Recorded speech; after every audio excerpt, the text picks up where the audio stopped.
विद्यार्थी मित्रांनो, स्वागत आहे तुमचं कौटिल्य आयस अकॅडमी मध्ये. आज आपण बोट अँड स्ट्रीम म्हणजे जहाज आणि पाण्याचा प्रवाह याच्यावरची एक्झाम्पल बघणार आहोत. तर याच्यामध्ये कोणत्या पद्धतीचे एक्झाम्पल असतात, तर याच्यामध्ये 2-3 प्रकारचे एक्झाम्पल असतात, जेणेकरून जसं आपण पाण्यामध्ये पोहताना आपण जर पाण्याच्या प्रवाहाबरोबर पोहलो तर आपल्याला कसं पाण्याच्या प्रवाहाचा वेग देखील आपल्यामध्ये ऍड केला जातो.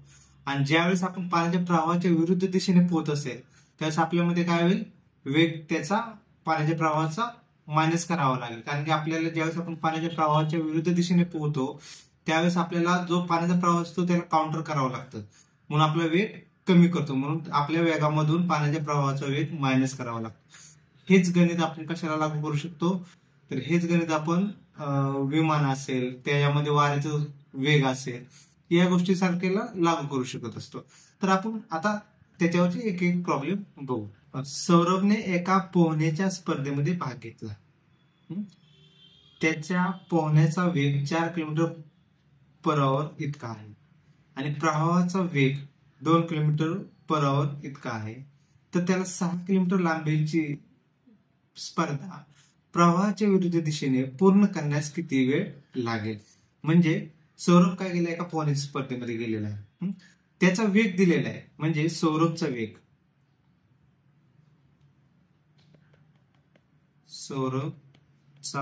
दिलेला आहे, तो किती 4 किलोमीटर प्रति तास दिलेला आहे. सौरभचा वेग 4 किलोमीटर प्रति तास झालेला आणि प्रवाहाचा वेग देखील दिलेला आहे, म्हणजे पाण्याचा जो प्रवाह असेल ज्याच्यामध्ये तो पोहणार आहे त्याचा वेग दिलेला आहे. प्रवाहाचा वेग किती 2 किलोमीटर पर आवर दिलेला आहे, म्हणजे 2 किलोमीटर प्रति तास दिलेला आहे. आता त्याला अंतर पण दिलेले आहे. आपल्याला अंतर किती दिलेलं आहे, 6 किलोमीटर. हे 6 किलोमीटर अंतर आहे ना, ते त्याला कव्हर करायचे. प्रवाहाच्या विरुद्ध दिशेने पूर्ण करण्यास किती वेळ लागेल, म्हणजे तो काय करणार आहे, प्रवाहाच्या विरुद्ध दिशेने जाणार आहे, म्हणजे त्याला उलट पाण्याच्या प्रवाहाच्या उलट पोहायचं. तर त्याला किती वेळ लागेल, म्हणजे आपल्याला काय काढायचं आहे, वेळ काढायचा आहे, किती वेळ लागेल. तर आता प्रवाहाच्या विरुद्ध दिशेने त्याला हे करायचे, पोहायचे. मग त्याचा वेग काय असेल, वेग बरोबर सौरभच्या वेगामधून प्रवाहाचा वेग आपल्याला मायनस करावा लागेल. म्हणजे सौरभचा वेग मायनस प्रवाहाचा वेग. सौरभचा वेग मायनस प्रवाहाचा वेग. सौरभचा वेग किती आहे, 4 किलोमीटर पर आवर मायनस प्रवाहाचा वेग 2 किलोमीटर पर आवर. म्हणजे आपल्याला आता इथून काय मिळेल, मग 2 किलोमीटर पर आवर म्हणजे नेट स्पीड म्हणजे किंवा वेग किती आपण घ्यायचा, आता 2 किलोमीटर पर आवर एवढा वेग घ्यायचा. सौरभचा आधीचा आपण ते मायनस केला. मग आता आपल्याला अंतर बी माहिती आहे, अंतर किती आहे, 6 किलोमीटर पर आवर आहे. तर आपल्याला वेळ काढायची. मग आपल्या नेहमीचा फॉर्म्युला, वेग बरोबर अंतर भागिले वेळ काढायची. म्हणून काय होईल, वेळ बरोबर अंतर भागिले वेग. मग अंतर किती आहे आपलं, 6 किलोमीटर आहे. त्याचा वेग किती, वेग आता हा नवीन आलेला जो आहे ना 2 किलोमीटर पर आवर, तो वेग घ्यायचा. वेग जुना घ्यायचा नाही सौरभचा. म्हणजे आता किती आहे, 2 किलोमीटर पर आवर म्हणजे व्यतिरिक्त 6. तर 3 तास त्याला. आपलं उत्तर बघा 3 तास, म्हणजे पहिला ऑप्शन असेल. म्हणजे अशा पद्धतीने आपल्याला हे सॉल्व्ह करायचे आहे. जर तो आता जर दिला असता प्रवाहाच्या दिशेने पोहत आहे तर आपण काय केलं असतं, सौरभचा वेग आणि प्रवाहाचा वेग यांची बेरीज केली असते. चला पुढचं एक्झाम्पल. एका बोटीचा संत पाण्यातील वेग 15 किलोमीटर पर आवर आहे आणि प्रवाहाचा वेग 5 किलोमीटर पर आवर आहे. तर प्रवाहाच्या दिशेने 24 मिनिटांमध्ये ती बोट किती अंतर प्रवास करेल. म्हणजे आता समजा ही एक बोट आहे,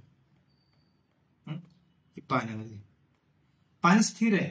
आता हे पाणी स्थिर आहे, तर याच्यामध्ये त्यावेळेस ती बोटीचा स्पीड किती दिलेला आपल्याला, 15 किलोमीटर पर आवर. म्हणजे पाणी स्थिर असताना ते 15 किलोमीटर पर आवर ने जाते. दुसरं काय दिले आपल्याला, प्रवाहाचा वेग दिला 5 किलोमीटर पर आवर. म्हणजे ह्या प्रवाहाचा वेग हा 5 किलोमीटर प्रति तास दिलेला आहे. प्रवाहाचा वेग हा 5 किलोमीटर प्रति तास दिलेला आहे. तर ते काय म्हणतात की आपल्याला वेळ दिली, आता ही वेळ किती दिली, 24 मिनिट दिली. ते 24 मिनिटांमध्ये बोट किती अंतर प्रवास करेल, वेळ किती आहे, 24 मिनिट. तर आपल्याला काय काढायचंय, अंतर काढायचं, ते अंतर किती कव्हर करेल म्हणून. मग आता एक जर ऑब्झर्वेशन केलं तुम्ही, जर बोट पाण्यामध्ये पाहिलं तर काय स्थिर आहे, तर स्थिर पाण्यामध्ये बोटीचा स्पीड किती आहे, 15 किलोमीटर पर आवर आहे. जर आपण पाण्याच्या प्रवाहाबरोबर जर ती बोट वाहते, प्रवाहाच्या दिशेने सांगितलेलं, प्रवाहाच्या दिशेने जर वाहत असेल तर आपण काय करणार, जसं मगाशी काय केलं आपण, प्रवाहाच्या विरुद्ध दिशेने होता म्हणून प्रवाहाचा वेग त्याच्या सौरभच्या वेगामधून वजा केला. आता काय करावं लागेल, आपल्या प्रवाहाच्या दिशेने आहे म्हणल्यावरती वेग किती घ्यावा लागेल, बोटीचा वेग प्लस प्रवाहाचा वेग. वेग बरोबर बोटीचा वेग अधिक प्रवाहाचा वेग. मग बोटीचा वेग किती आहे, 15, प्रवाहाचा वेग किती आहे, 5, 15 5 20 किलोमीटर पर आवर. म्हणजे आपल्याला वेग तर मिळाला. आता दुसरी कंडिशन काय आहे की आपल्याला सगळे ऑप्शन किलोमीटर मध्ये आहेत, वेळ फक्त मिनिटामध्ये आहे, इथे देखील किलोमीटर पर आवर आहे. तर वेळेचं काय करू आपण, मिनिटामध्ये तासामध्ये कन्व्हर्जन करू. मग वेळ बरोबर काय येईल, वेळ बरोबर 24 मिनिट आहे ना, तर आपल्याला माहिती आहे 1 तास किती मिनिटाचा असतो, 60 मिनिटाचा. मग काय करणार आपण, 24/60 करणार, 24/60. तर हे किती येईल, 24 6 60 म्हणजे 2/5 आवर. म्हणजे वेळ काय आली, 2/5 आवर्स, म्हणजे तासामध्ये आपण काढली. आता काय करायचं, आपल्याला अंतर काढायचं. तर आपल्या नेहमीचा फॉर्म्युला, वेग बरोबर अंतर भागिले वेळ, वेग बरोबर अंतर भागिले वेळ. तर आपल्याला अंतर काढायचे, तर अंतर बरोबर काय येईल, अंतर बरोबर वेग गुणिले वेळ. वेग किती आहे आपला नवीन आलेला, 20 किलोमीटर पर आवर. हा नवीन आलेला वेग घ्यायचा, 20 किलोमीटर पर आवर म्हणजे 20. वेळ किती आहे, आता ही जी वेळ आली 2/5. मग 5 × 20 4 × 8 8 किलोमीटर ते अंतर कव्हर करेल, 8 किलोमीटर अंतर कव्हर आहे. ऑप्शन क्रमांक 3 हे आपलं उत्तर झालं. म्हणजे या एक्झाम्पल मध्ये आपण काय शिकलो, जर आपण प्रवाहाच्या दिशेने जर आपण पोहत असेल किंवा बोट जात असेल तर त्यावेळेस आपण प्रवाहाचा वेग हा आपल्या वेगामध्ये ऍड करायचा, तो नवीन आलेला वेग घ्यायचा. आणि वेळेचं कन्वर्जन एक शिकलो, मिनिटाचं तासामध्ये कन्वर्जन करायचं असेल तर आपण काय करतो, त्याला 60 ने भागतो. हा झाला क्वेश्चन. आता नेक्स्ट क्वेश्चन घेऊ. एका व्यक्तीचा संथ पाण्यातील पोहण्याचा वेग 7 किलोमीटर पर आवर इतका आहे. जर प्रवाहाचा वेग 3.5 किलोमीटर पर आवर असेल तर त्या व्यक्तीला प्रवाहाच्या विरुद्ध दिशेने 10.5 किलोमीटर इतके अंतर पोहण्यास किती वेळ. बघितलं, सगळे एकाच प्रकारचे एक्झाम्पल आहे. म्हणजे आता समजा हे पाणी, ह्या पाणी या दिशेने चालले, तर पाण्याचा वेग किती दिला आपल्याला, 3.5 किलोमीटर पर आवर. ह्याच्यामध्ये हा व्यक्ती या दिशेने चाललेला आहे पोहत, तर त्याचा वेग किती दिलेला आहे, 7 किलोमीटर पर आवर. आपल्याला काय करायचं, ह्या व्यक्तीला इथून हे अंतर किती आहे, 10.5 किलोमीटर एवढं कव्हर करायचं. त्याच्यासाठी लागणारा त्याला वेळ काढायचा. आता हा व्यक्ती, हा जो पोहणारा व्यक्ती आहे तो आता पाण्याच्या प्रवाहाच्या विरुद्ध दिशेने आहे. तर मग काय करणार आपण, वेग कसा घेणार, वेग बरोबर व्यक्तीचा वेग वजा प्रवाहाचा वेग असं घेणार. व्यक्तीचा वेग वजा प्रवाहाचा वेग. व्यक्तीचा वेग किती आहे, 7 आहे. प्रवाहाचा वेग किती आहे, 3.5. तर 7 मधून 3.5 गेल्यानंतर किती आलं आपल्याला, 3.5 करायला, 3.5 आणि 3.5 7, 3.5 किलोमीटर पर आवर वेग आला. वेग किती आला, 3.5 किलोमीटर पर आवर आला.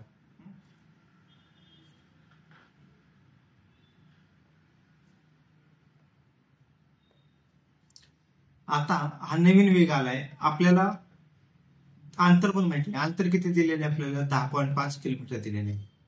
अंतर बरोबर 10.5 किलोमीटर. अंतर किती दिलेलं आहे? 10.5 किलोमीटर दिलेले. मग आपल्याला वेळ काढायचा आहे, तर आपला नेहमीचा फॉर्म्युला आता वेग बरोबर अंतर भागिले वेळ. मग वेळ बरोबर काय? वेळ बरोबर अंतर भागिले वेग होईल. मग अंतर किती आहे आपलं? 10.5 किलोमीटर. 10.5 किलोमीटर. वेग किती आहे? 3.5. मग आता जर आपण पॉईंट जर घालवले तर काय होईल आपलं? 105 भागिले 35. 105 भागिले 35. 35 दोन 70. 70 आणि 35 105 म्हणजे 3 आलं. 3 आवर तासामध्ये असेल ही वेळ. वेळ कशामध्ये? तासामध्ये. म्हणजे आपलं उत्तर काय आलं? 3 तास. ऑप्शन क्रमांक 3. सगळे गणित हे अशाच पद्धतीने सॉल्व्ह करायचे आपल्याला. जर प्रवाहाच्या दिशेने असेल तर ऍड करायचं आपला वेळ, प्रवाहाच्या विरुद्ध दिशेने असेल प्रवाहाचा वेळ मायनस करायचा आणि त्याच्यानुसार फक्त वेळ आणि वेग काढायचा. अंतर काय जे विचारलं असेल ते सॉल्व्ह करायचं. बघा आता, एक विमान न्यूयॉर्कहून मुंबईच्या दिशेने ताशी 360 किलोमीटर या वेगाने प्रवास करत आहे. म्हणजे मुंबईच्या दिशेने न्यूयॉर्क, समजा इथे न्यूयॉर्क असेल आणि इथे मुंबई आहे, तर त्याचं हे विमान आहे, हे विमान आहे. तर त्याचा वेग दिलेला आहे. वेग किती दिलेला आहे त्याचा? 360 किलोमीटर पर आवर. ताशी 360 किलोमीटर पर आवर आहे. हवेचा ताशी वेग 60 किलोमीटर. आता याच्यामध्ये आता विमानामध्ये काय वरती काय हवा असेल तर त्या हवेचा वेग किती आहे? हवेचा वेग ताशी 60 किलोमीटर इतका आहे, म्हणजे 60 किलोमीटर पर आवर इतका आहे. जर ते विमान न्यूयॉर्क पासून मुंबई पर्यंत हवेच्या दिशेने गेले तर त्याला 5 तास लागतात. म्हणजे आपल्याला वेळ दिली, वेळ किती? 5 तास दिली. पण कधी? हवेच्या दिशेने. हवेच्या दिशेने. तर न्यूयॉर्क ते मुंबई हे अंतर किती असेल? तर आपल्याला काय काढायचे? अंतर काढायचे. अंतर किती असेल? मग आता नेहमीसारखं आपलं, जर आता हे विमान आपले हवेच्या दिशेने आहे तर वेग काय करणार आपण? त्याच्यामध्ये हवेचा वेग त्याला ऍड करावा लागेल, कारण की हे हवेच्या दिशेने आहे म्हणून. मग वेग बरोबर काय येईल? वेग बरोबर विमानाचा वेग अधिक हवेचा वेग. विमानाचा वेग किती आहे? 360. हवेचा वेग किती आहे? 60 किलोमीटर. म्हणजे वेग किती आला आपला? 60 आणि 60 120 म्हणजे 420 किलोमीटर पर आवर. ताशी 420 किलोमीटर पर आवर येईल ते विमान. आता आपल्याला वेळ किती दिला त्यांनी? 5 तास लागतात म्हणजे. तर मग आपल्याला अंतर काढायचं. मग आपल्या नेहमीच्या फॉर्म्युलामध्ये हे सगळ्या व्हॅल्यू टाकायच्या. मग वेग बरोबर अंतर भागिले वेळ. वेग बरोबर अंतर भागिले वेळ. तर आपल्याला अंतर काढायचे, तर अंतर बरोबर वेग गुणिले वेळ. वेग किती आहे आपला? 420. वेळ किती आहे आपल्याला? 5 तास दिलेला, 5 तास. मग याचा गुणाकार जर केला 5 0 0 5 2 10 0 हातच्याले 1 5 1 5 चोक 20 आणि 21. अंतर किती असेल? 2100 किलोमीटर असेल. आहे का ऑप्शन? ओके. ऑप्शन क्रमांक 4 हे आपलं उत्तर असेल. अंतर 2100 किलोमीटर पर 2100 किलोमीटर असेल. तर ह्या अशा पद्धतीने आपल्याला हे एक्झाम्पल सॉल्व्ह करायचं होतं. चला आता नेक्स्ट एक्झाम्पल बघू आपण. एक विमान P या बिंदूपासून Q या बिंदूकडे निघाले. त्या विमानाचा वेग ताशी 240 किलोमीटर आहे. हवेचा वेग 60 किलोमीटर प्रति तास या वेगाने कायम वाहत आहे. जर P पासून Q पर्यंतचे अंतर 1800 किलोमीटर असेल तर त्या विमानाला P ते Q हे अंतर हवेच्या दिशेने व हवेच्या विरुद्ध दिशेने पार करण्यासाठी लागणाऱ्या वेळेमधील फरक किती? हवेच्या दिशेने हवेच्या विरुद्ध दिशेने पार करण्यासाठी लागणारा वेळेमधला फरक किती हे आपल्याला काढायचे. मग आता हे एक्झाम्पल बघा कसं सॉल्व्ह करता येईल. समजा आता हे पी आहे, हा पी आहे, हा क्यू आहे. तर विमान आहे, हे विमान आहे, त्याचा वेग किती आहे? 240 किलोमीटर पर आवर आहे. हा हवेचा वेग किती आहे? हवेचा वेग 60 किलोमीटर पर आवर आहे. जर पी पासून क्यू पर्यंत अंतर, हे अंतर देखील दिले आपल्याला. अंतर किती आहे? 1800 किलोमीटर. त्या विमानाला पी ते क्यू हे अंतर हवेच्या दिशेने व हवेच्या विरुद्ध दिशेने पार करण्यासाठी लागणाऱ्या वेळेमधला फरक काढायचा आहे. तर आपल्याला पहिल्यांदा काय काढावं लागेल? हवेच्या दिशेने किती वेळ लागतो, दुसऱ्यांदा हवेच्या विरुद्ध दिशेने किती वेळ लागतो, आणि मग त्यांच्यामधला फरक घेतल्यावरती उत्तर येईल. मग पहिल्यांदा आपण हवेच्या दिशेने असणारा वेग काढू. हवेच्या दिशेने दिशेने वेग बरोबर काय असणार आहे? विमानाचा वेग प्लस हवेचा वेग. विमानाचा वेग अधिक हवेचा वेग. हवेचा वेग, विमानाचा वेग किती आहे? 240. हवेचा वेग किती आहे? 60. तर हे किती आलं? 300 किलोमीटर पर आवर.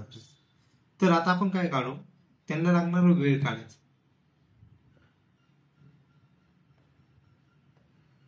तर आता हे झालं 300 किलोमीटर पर आवर. ओके. तर आता त्यांना वेळ किती लागतोय? हवेच्या दिशेने लागणारा वेळ, हवेच्या दिशेने लागणारा वेळ बरोबर किती काढायचंय? तर अंतर भागिले वेळ बरोबर वेग. तर वेळ बरोबर अंतर भागिले वेग येईल. मग अंतर किती आहे आपल्याला दिलेलं? अंतर दिलेलं आहे 1800 किलोमीटर. 1800 किलोमीटर भागिले हे 300. हा नवीन आलेला वेग, कारण हवेच्या दिशेने आहे ना. आता हे 0 गेले, 318 म्हणजे 6 तास लागतील. म्हणजे ज्यावेळेस ते विमान हवेच्या दिशेने जाईल त्यावेळेस किती? 6 तास लागेल. आता हवेच्या विरुद्ध दिशेने असणारा वेग काढायचा. पहिल्यांदा हवेच्या विरुद्ध दिशेने लागणारा वेग. वेग किती असेल तो? तर हे विमानाचं 240. आता काय करावं लागेल? वजा करावं लागेल. वजा 60 म्हणजे किती आलं? 180 किलोमीटर पर आवर. हा काय झाला? वेग. आता काय करायचं? फक्त आपल्याला वेळ काढायचा.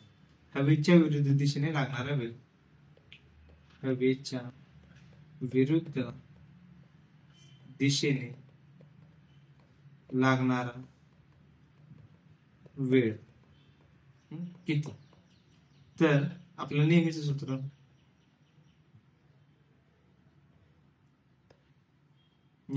काय? वेग बरोबर अंतर भागिले वेळ. तर वेळ बरोबर अंतर भागिले वेग. अंतर किती दिले आपल्याला? 1800 दिलेलं आहे. आता वेग काय घेणार? हा जो 180 आलेला आहे ना, तो वेग घ्यायचा. वेग 180 0 म्हणजे किती होईल? 10 तास लागतील. 10 तास. आपल्याला काय विचारले की लागणारा वेळेमधला फरक काढायचा. म्हणजे हवेच्या दिशेने व हवेच्या विरुद्ध दिशेने लागणारा वेळेमधला फरक हे काढायचं. हवेच्या दिशेने व हवेच्या विरुद्ध दिशेने लागणाऱ्या वेळेमधला फरक. वेळेमधील फरक. मग हा काय असणार? हवेच्या दिशेने लागणारा वेळ, हवेच्या दिशेने लागणारा वेळ वजा हवेच्या हवेच्या विरुद्ध दिशेने जास्त असणार ना, विरुद्ध, कारण तेच जातात. हवेच्या दिशेने लागणारा वेळ, कारण की हवेच्या विरुद्ध दिशेने जास्त वेळ लागला, मग त्याच्यामधूनच आपल्याला ते मायनस करावं लागेल. मग हवेच्या विरुद्ध दिशेने लागणारा वेळ हा 10 तास होता, आणि हवेच्या दिशेने लागणारा वेळ हा किती होता? 6 तास होता. 10 वजा 6 हे 4 तास हे उत्तर आला. म्हणजे ऑप्शन क्रमांक पहिला हे उत्तर आहे. ओके, चला नेक्स्ट एक्झाम्पल. एका बोटीचा संत पाण्यातील वेग 15 किलोमीटर प्रति तास आहे आणि प्रवाहाचा वेग 3 किलोमीटर प्रति तास आहे. तर त्या बोटीने प्रवाहाच्या दिशेने 12 मिनिटात कापलेले अंतर किती असेल? म्हणजे ही एक बोट आहे, पाण्यामध्ये आहे. ज्यावेळेस पाणी संत आहे म्हणजे स्थिर आहे पाणी, त्यावेळेस तिचा वेग किती दिलेला आहे? 15 किलोमीटर पर आवर दिलेला आहे. हे जे पाण्याचा प्रवाह आहे त्याचा वेग दिलेला आहे 3 किलोमीटर पर आवर दिलेला आहे. तर त्या बोटीने प्रवाहाच्या दिशेने 12 मिनिटात, म्हणजे आपल्याला काय दिले आता? वेळ दिली. वेळ किती दिली? 12 मिनिट. कापलेले अंतर किती असेल? अंतर 12 मिनिटात कापलेले अंतर किती असेल हे काढायचे. मग जर आता बोट पाण्याच्या प्रवाहाबरोबर जर वाहत असेल, म्हणजे पाण्याच्या प्रवाहाच्या दिशेने चालले असेल, त्याच्या वेगामध्ये काय करणार आपण? प्रवाहाचा वेग ऍड करणार. तर वेग बरोबर काय येईल? वेग बरोबर बोटीचा वेग अधिक प्रवाहाचा वेग. बोटीचा वेग किती आहे? 15. प्रवाहाचा वेग किती आहे? 3. बरोबर किती झाले? 18 किलोमीटर पर आवर. आता आपल्याला दुसरं एक युनिट कन्वर्जन करायचे, की जसं मगाशी गेलं ना आपण मिनिटाचं तासामध्ये कन्वर्जन, तर वेळ काय दिलेली आहे आपल्याला? वेळ 12 मिनिटे दिलेली आहे. तर त्याचे तासामध्ये कन्वर्जन करण्यासाठी 12/60 म्हणजे 1/5 आवर, 1/5 तास असेल. हे झाला वेळ.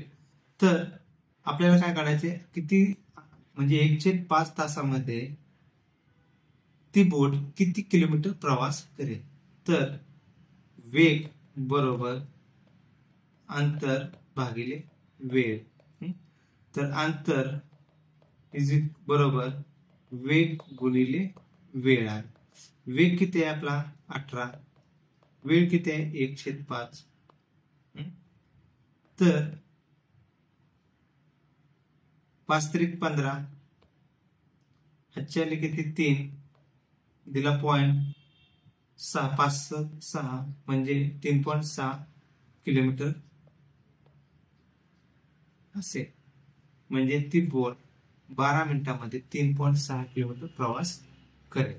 ओके, म्हणजे ह्याच्यामध्ये ह्या एक्झाम म्हणजे बोट अँड स्ट्रीम मध्ये किंवा नाव आणि प्रवाह ह्याच्यामध्ये आपण काय करणार? सगळीकडे जर प्रवाहाच्या दिशेने असेल तर प्रवाहाचा वेग बोटीच्या वेगामध्ये ऍड करणार, प्रवाहाच्या विरुद्ध दिशेने असेल तर प्रवाहाचा वेग बोटीच्या वेगामधून मायनस करणार. सिंपल तेच करायचे. बाकीचा फॉर्म्युला आपला कुठला आहे? वेग बरोबर अंतर भागिले वेळ. हा जो फॉर्म्युला आहे तो हा फॉर्म्युला सगळ्या एक्झाम्पलला लागू करायचा. मग त्याच्यावरून ते आपल्याला कधी काय म्हणतील की वेग काढा म्हणतील, वेळ काढा म्हणतील किंवा अंतर काढा म्हणतील, जसं विचारला. किंवा जसं मगाच्या शेवटचं एक्झाम्पल होते की त्याच्यामधला फरक काढायचा होता, तर ते फक्त जसं विचारलं असेल ते काढायचं. फक्त आपलं बेसिक कंडिशन काय? ऍडिशन करायचं का सबट्रॅक्शन करायचं हे ठरवायचं व्यवस्थित. बघा, 2 जहाजे ए व बी हे एकमेकांपासून 155 सागरी मैल अंतर असलेल्या 2 बेटावरून प्रवास सुरू करतात. जहाज ए हे बीच्या पश्चिमेला असून पूर्वेकडे प्रति तास 25 सागरी मैल या वेगाने प्रवास सुरू करते.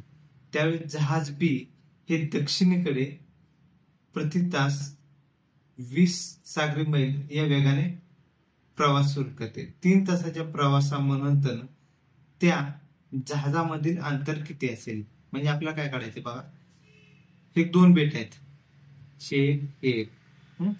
तर ते समजा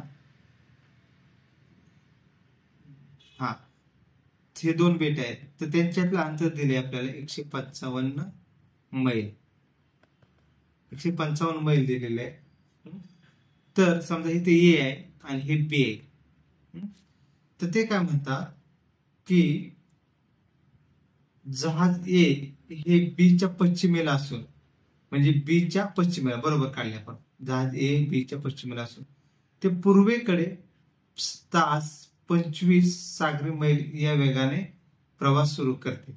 म्हणजे इथून काय करते, पूर्वेकडे जाते, म्हणजे पूर्वेकडे बी कडे जाते. किती, त्याचा वेग किती दिलेला आहे, 25 सागरी मैल प्रति तास. म्हणजे तासाला 25 सागरी मैल प्रवास करते. कारण की जे समुद्रामध्ये नॉटिकल माईल म्हणून जे डिस्टन्स मोजले जातं त्यामुळे जहाजाचा वेग हा समुद्रामध्ये याच्यामध्ये कशा सागरी मैल मध्ये केला जातो, काउंट केला जातो. आता बघा पुढे काय दिले आपल्याला, त्याच वेळेस जहाज बी हे दक्षिणेकडे प्रति तास. आता बघा जहाज बी कुठे चालले, दक्षिणेकडे चालले. दक्षिणेकडे किती तास, प्रति तास 20 सागरी मैल प्रति तास प्रवास. तर 3 तासाच्या प्रवासानंतर त्या जहाजामधील अंतर किती असेल, तर आपल्याला वेळ दिलेली आहे. वेळ किती दिलेले, 3 तास दिलेले. त्यावेळेस ह्या 3 तासामध्ये जहाज समजा ए इथं आला असेल आणि बी इथे आला असेल, तर ह्या दोघांमधलं अंतर किती असेल हे आपल्याला शोधायचं.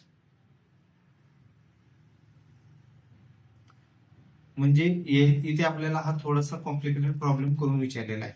आपल्याला डायरेक्ट नाही विचारलं की 155 मधून ए बी कडे चाललाय आणि बी ए कडे चाललाय, तर त्यावेळेस आपण सिंपल वापरायचो.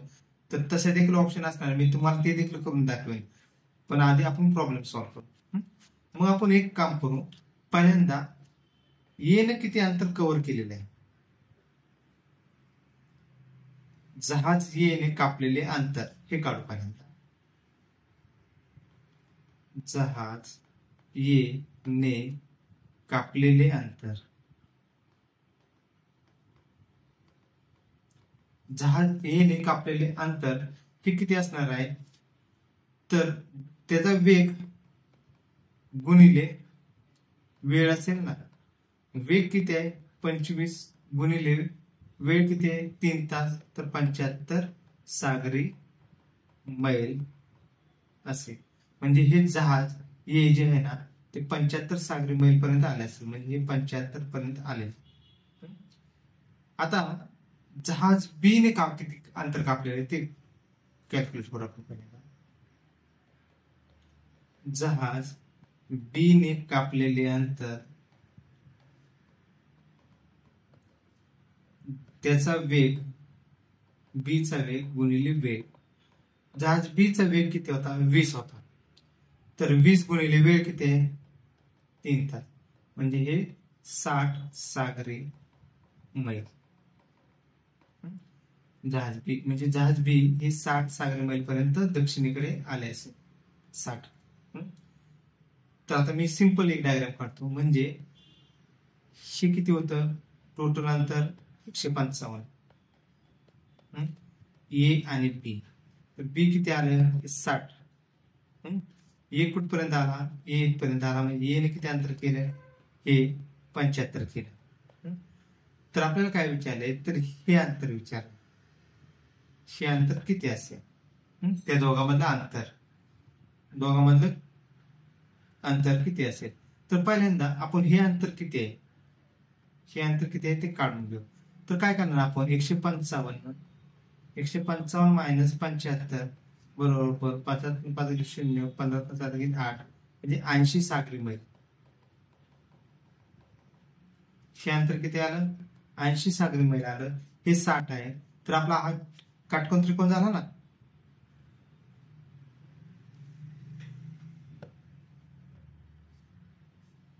हा काय झाला बघा, हे असं काटकोन त्रिकोण झाला ना. म्हणजे हे 80, हे 60, तर आपल्याला काढायचं हे.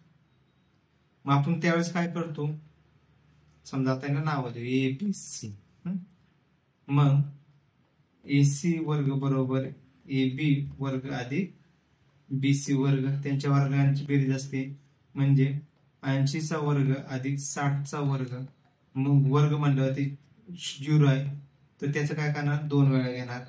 8चा वर्ग 64 अधिक 0 0 6चा वर्ग 36. या दोघांची बेरीज किती येते, 0 0 6च्या 10 शून्याच्या येते 10 म्हणजे 10,000. म्हणजे AC चा वर्ग 10,000.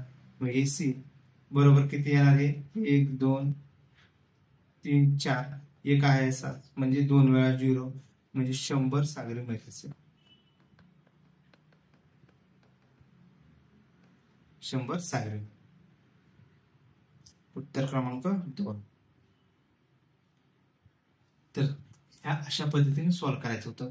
आता याच्यामध्ये आपण घाई जर आता गट क पूर्व 2018ला आलेला प्रश्न आहे. जर आपण फास्ट सॉल्व्ह करण्याच्या नादामध्ये आपण हे वाचलं नाही की जहाज बी हे दक्षिणेकडे चालले तर आपलं उत्तर काय येईल हे पण तुम्हाला दाखवतो. चुकीचे उत्तर कसे, चुकीचे उत्तर कसे बघा, आपल्याला काय दिलेलं आहे, वेग दोघाचा वेग दिलेला आहे. मग आपण काय करणार, वेग पहिल्याचा किती आहे, 20 आहे ना, एकाचा 25 आहे एकाचा 20 आहे. हा मग एकाचा 25 हे दोघांचे काय करणार आपण, दोघं काय म्हणणार एकामेकाच्या दिशेने चालले असं कन्सिडर करणार. म्हणजे काय होईल, पहिल्याचा 25 दुसऱ्याचा 20 बरोबर किती होते 45. तर वेळ बरोबर काय घेणार तुम्ही, अंतर बरोबर काय घेणार, 25 45 झाले. तर आता पहिल्यानं किती 75 किलोमीटर कव्हर केला असेल, 75 किलोमीटर, कारण 25 गुणिले 3 तासामध्ये 75 सागरी मैल. सागरी मैल. दुसऱ्याने किती केलं असेल 60. दुसऱ्याने किती केलं असेल 20 गुणिले 3 बरोबर 60 सागरी मैल. 60 सागरी मैल कव्हर केले. म्हणजे एक इकडून किती 75 आणि दुसऱ्याने किती इकडून 60 सागरी मैल केलेले आहे. तर आपण काय करणार, आपल्याला काय म्हणणार की हे दोघांमधील अंतर हे काढायचं असेल तर 155 वजा 75 अधिक 60 बघा किती येते, 155 वजा 5 6 5 13 135 म्हणजे 20.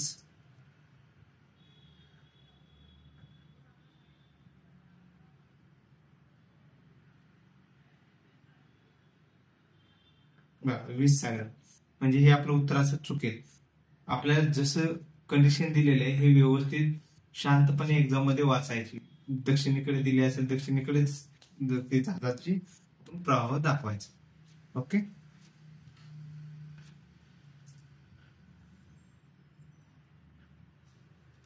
चला पुढचं. एक बोट पाण्याच्या प्रवाहाच्या दिशेने 16 किलोमीटर 2 तासात जाते. तेच अंतर प्रवाहाच्या विरुद्ध दिशेने जाण्यासाठी तिला 4 तास लागतात. तर संत पाण्यात बोटीचा वेग किती आहे. बघा आपल्याला अंतर दिलेलं आहे म्हणजे हे अंतर 16 किलोमीटर आहे. तर पाण्याच्या प्रवाहाच्या दिशेने वेळ किती, पाण्याच्या प्रवाहाच्या दिशेने वेळ किती लागतोय 2 तास. पाण्याच्या प्रवाहाच्या विरुद्ध दिशेने लागणारा वेळ किती असणार आहे दिलेला आहे. पाण्याच्या प्रवाहाच्या दिशेने प्रवाहाच्या विरुद्ध दिशेने 4 तास लागतात. तर संत पाण्यात बोटीचा वेग किती, आपल्याला काय काढायचं, बोटीचा वेग काढायचा आहे.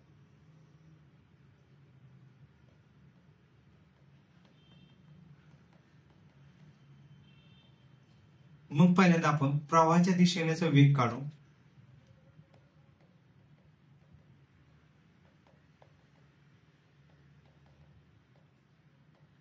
वेग तो किती असेल, म्हणजे कारण प्रवाहाच्या दिशेने वेग काय असणार, बोटीचा वेग प्लस अधिक प्रवाहाचा वेग असणार आहे. प्रवाहाच्या दिशेने वेग किती असेल? अंतर भागिले वेळ. तर अंतर किती आहे? 16. वेळ किती आहे प्रवाहाच्या दिशेने? 2 तास आहे. म्हणजे किती झालं? 8 किलोमीटर प्रति तास. हा झाला. आता काय काढू आपण? प्रवाहाच्या विरुद्ध दिशेने किती आहे? प्रवाहाच्या विरुद्ध दिशेने लागणारा वेळ. प्रवाहाच्या विरुद्ध दिशेने वेग. प्रवाहाच्या विरुद्ध दिशेने वेग बरोबर अंतर भागिले वेळ. अंतर तर सेमच आहे 16. वेळ किती आहे आता? 4 तास लागते ना, तिला 4 तास लागते. वेळ किती आला? 4 तास आला. म्हणजे 4 किलोमीटर प्रति तास. बघा आता हे काय असतं? प्रवाहाच्या दिशेने वेग बरोबर काय असेल? प्रवाहाच्या दिशेने वेग बरोबर बोटीचा वेग अधिक प्रवाहाचा वेग. बरोबर ना? प्रवाहाच्या दिशेने जो वेग असतो तो बोटीचा वेग अधिक प्रवाहाचा वेग. मग बोटीचा वेग अधिक प्रवाहाचा वेग किती येईल आपलं उत्तर? बोटीचा वेग अधिक प्रवाहाचा वेग बरोबर किती आलतं? 8 आलता. हे झालं आपलं इक्वेशन पहिलं. आता प्रवाहाच्या विरुद्ध दिशेने वेग काय असतो? प्रवाहाच्या विरुद्ध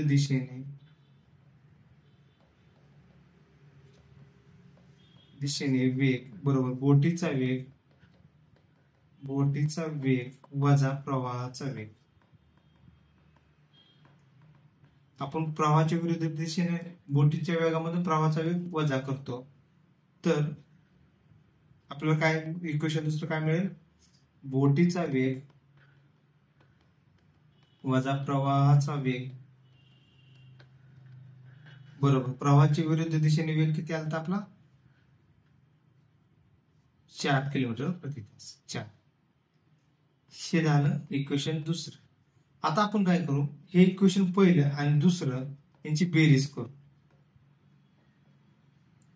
इक्वेशन पहिलं अधिक इक्वेशन दुसरं यांची बेरीज करायची. मग काय होईल बघा, मी सेपरेट मानतो. प्रवाहाच्या बोटीचा वेग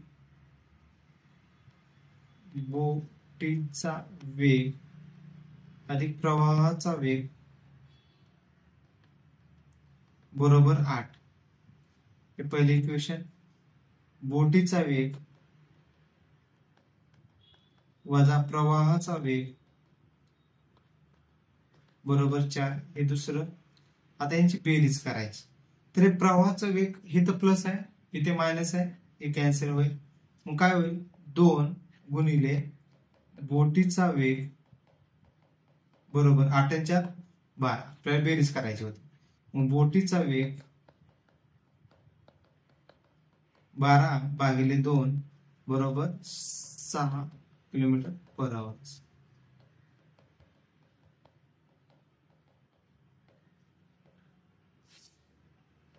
बोटीचा वेग किती आला? 6 किलोमीटर प्रति तास.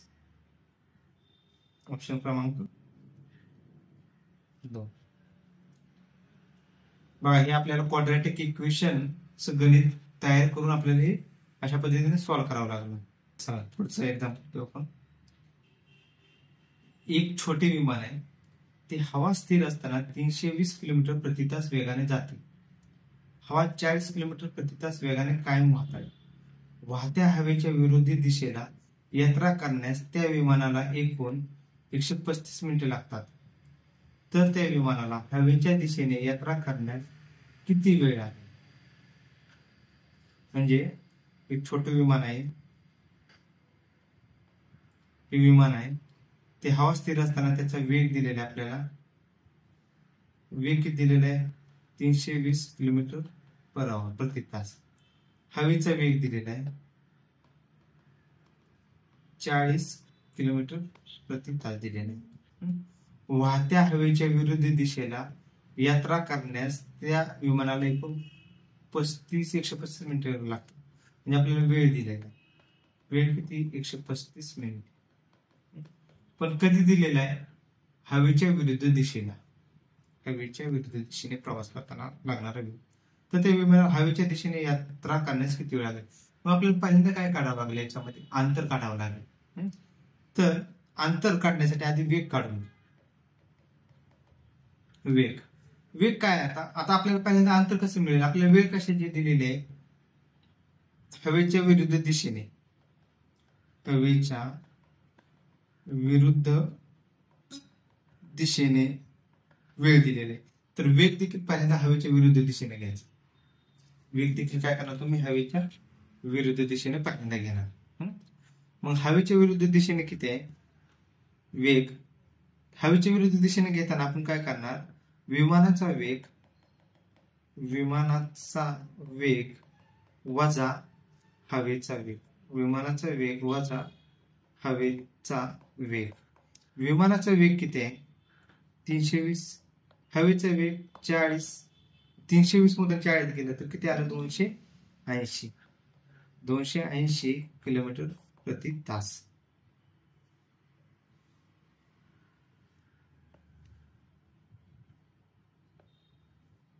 किलोमीटर प्रति तास हा झाला वेग. आपल्याला वेळ माहिती आहे. तर आपण पहिल्यांदा अंतर काढू. अंतर बरोबर वेग गुणिले वेळ. आपल्याला ते नेहमीच्या फॉर्म्युल्याच आपण फक्त कन्व्हर्जन केलेलं आहे. तर वेग किती आहे आपला? 280. वेळ किती आहे? 135. 135 हा मिनिटामध्ये. आपले त्याचं युनिट कन्व्हर्जन करून करायचं राहून गेलेलं आहे. तर आपण काय करणार? इथे त्याला 60 ने भागणार. म्हणजे हा तासामध्ये होईल. म्हणजे काय झालं? हे 0 गेला. परत 3 ने भाग जातोय.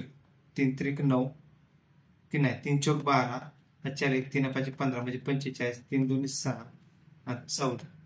म्हणजे आपलं अंतर किती येईल? 14 गुणिले 45. हे अंतर एवढं जरी ठेवलं तरी चालेल. किती? किलोमीटर. आता हे अंतर आपल्याला कसं कव्हर करायचंय? प्रवाहाच्या हवेच्या दिशेने. मग हवेच्या दिशेने लागणारा पहिल्यांदा वेग काढून घेऊ आपण. हवेच्या दिशेने लागणारा वेग बरोबर हवेच्या दिशेने लागणारा वेग काय असणार आहे? विमानाचा वेग अधिक हवेचा वेग. विमानाचा वेग अधिक हवेचा वेग. विमानाचा वेग किती आहे? 320 अधिक 40 बरोबर 360 किलोमीटर प्रति तास. आता हा काढला आपण हवेच्या दिशेने लागणारा वेग काढला. आता अंतर पण माहिती आहे 15 गुणिले 45 किलोमीटर. कारण त्याचं मल्टिप्लिकेशन आपण करू शकतो. पण पुढे कॅल्क्युलेशन सोपं जाईल आहे असंच ठेवलं तरी. तर आता बघा मग आपल्याला काय काढायचंय? वेळ काढायचंय. तर वेळ बरोबर काय येतं? अंतर भागिले वेग. अंतर किती होतं? 14 गुणिले 45. आणि हे किती आलेलं आहे? 360 आलेलं आहे. तर 45 ने जर भागलं तर 45 बघा 45 दोन्ही 90 आणि 9 चौक 36 म्हणजे इथं आलं 8. तर आता पुढे काय राहिलं? 14 भागिले 8 राहिलं. 14 भागिले 8 8 एक्के 8 राहिले 6. 8 7 56. 8 7 56 राहिले किती? 4. 8 पंचे 40. म्हणजे वेळ किती लागेल? एवढा तास लागतो. 1.75 तास. आता इथे सगळं मिनिटामध्ये दिलेलं आहे. मग आपल्याला काय करावं लागेल? याचं मिनिटामध्ये कन्व्हर्जन करावं लागेल.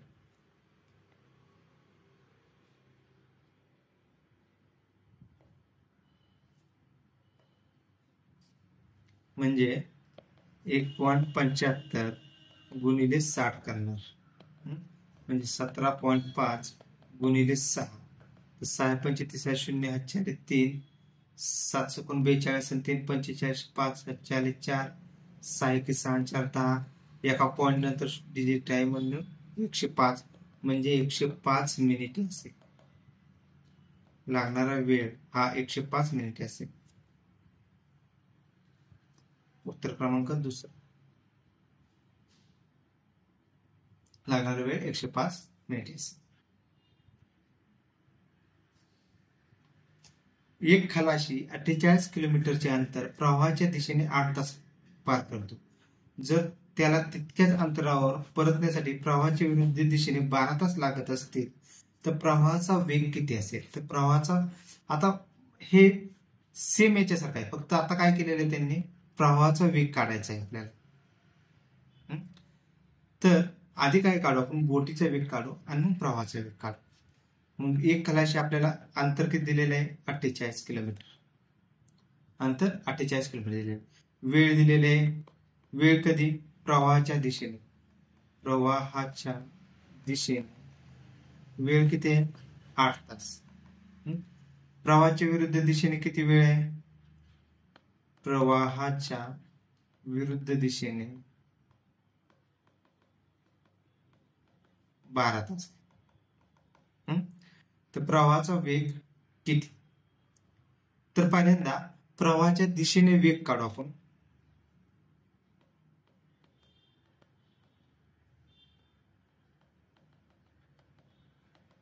वेग बरोबर काय असतं? अंतर भागिले वेळ. अंतर किती आहे? 48. वेळ किती आहे? 8 तास. 8×48 म्हणजे 6 किलोमीटर प्रति तासात. पण हे प्रवाहाच्या विरुद्ध दिशेने पण काढून घेऊ आता. प्रवाहाच्या विरुद्ध दिशेने वेग बरोबर अंतर भागिले वेळ. अंतर किती आहे? 48. 12×48 म्हणजे 4 किलोमीटर पर आवर. म्हणजे आपल्या प्रवाहाच्या दिशेने आणि प्रवाहाच्या विरुद्ध दिशेने हे आपल्याला मिळाले. आता काय, मगाच्या सारखंच, मगाशी जसं आपण इक्वेशन मांडले होते ना, प्रवाहाच्या दिशेने वेग काय असतो? प्रवाहाच्या दिशेने वेग बरोबर बोटीचा वेग अधिक प्रवाहाचा वेग. दुसरं, मग आता हे इथे इक्वेशन एक तयार करून घेऊ. हे इक्वेशन काय येईल? प्रवाहाच्या दिशेने वेग किती आहे? बोटीचा वेग अधिक प्रवाहाचा वेग बरोबर 6. हे झाले इक्वेशन पहिले. आता प्रवाहाच्या विरुद्ध दिशेने वेग. प्रवाहाच्या विरुद्ध दिशेने वेग बरोबर बोटीचा वेग वजा प्रवाहाचा वेग. मग हे काय? बोटीचा वेग वजा प्रवाहाचा वेग विरुद्ध दिशेने किती आहे? आलाय आपला 4 तास. 4. हे झालं इक्वेशन दुसरं. मग आता इक्वेशन पहिलं आणि दुसरं ह्याच्यावरून सॉल्व. इक्वेशन पहिलं काय? बोटीचा वेग अधिक प्रवाहाचा वेग बरोबर 6. हे इक्वेशन पहिलं. दुसरं काय? बोटीचा वेग वजा प्रवाहाचा वेग बरोबर प्रवाहाचा वेग बरोबर 4. हे झालं दुसरं. आता आपल्याला काय विचारले त्यांनी? प्रवाहाचा वेग विचारलाय. प्रवाहाचा वेग विचारलाय तर आपण काय करणार? हे जे इक्वेशन दुसरं आहे त्याची साइन चेंज करणार. म्हणजे याला मायनस करणार, याला प्लस करणार, याला मायनस करणार. म्हणजे बोटीचा वेग कॅन्सल होईल. प्रवाहाचा वेग काय होईल? 2 गुणिले प्रवाहाचा वेग बरोबर. आता इथं काय होणार? 6 वजा 4 म्हणजे काय होईल? 2 राहील. मग प्रवाहाचा वेग काय येईल? प्रवाहाचा वेग बरोबर 2/2 is equal to 1 kilometre per hour. म्हणजे 1 किलोमीटर प्रति तास त्याचा वेग असेल. ऑप्शन क्रमांक दुसरा. याच्यामध्ये काय शिकलो आपण की इथे जर आपल्याला जर प्रवाहाचा वेग विचारला म्हणून एका इक्वेशनची आपण साइन चेंज करू शकतो. जर बोटीचं विचारलं असतं तर साइन चेंज करायची गरज नव्हती. पुढचं, एक आगगाडी एक समान वेगाने जात असून ती 300 मीटर व 240 मीटर लांबीच्या पुलांना अनुक्रमे 21 व 18 सेकंदात ओलांडते, तर त्या आगगाडीचा वेग किती असेल? तर आपल्याला काय काढायचे? वेग काढायचा.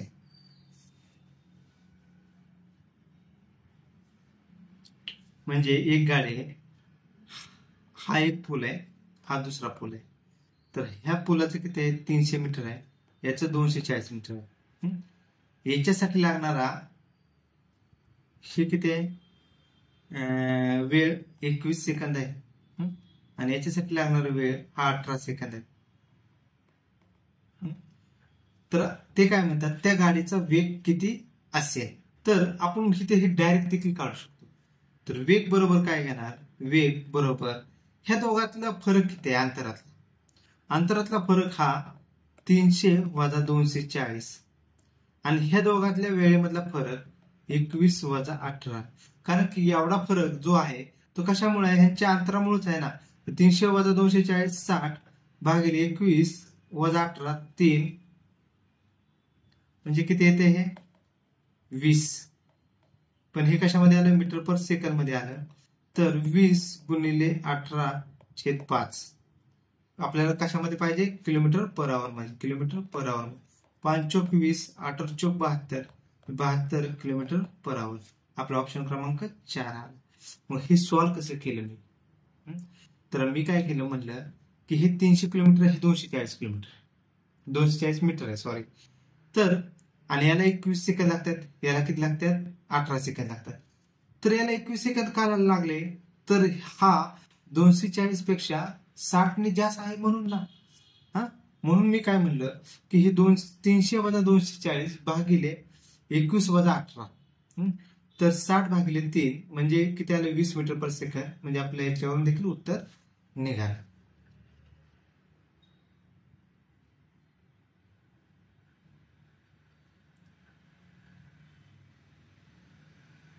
नेक्स्ट,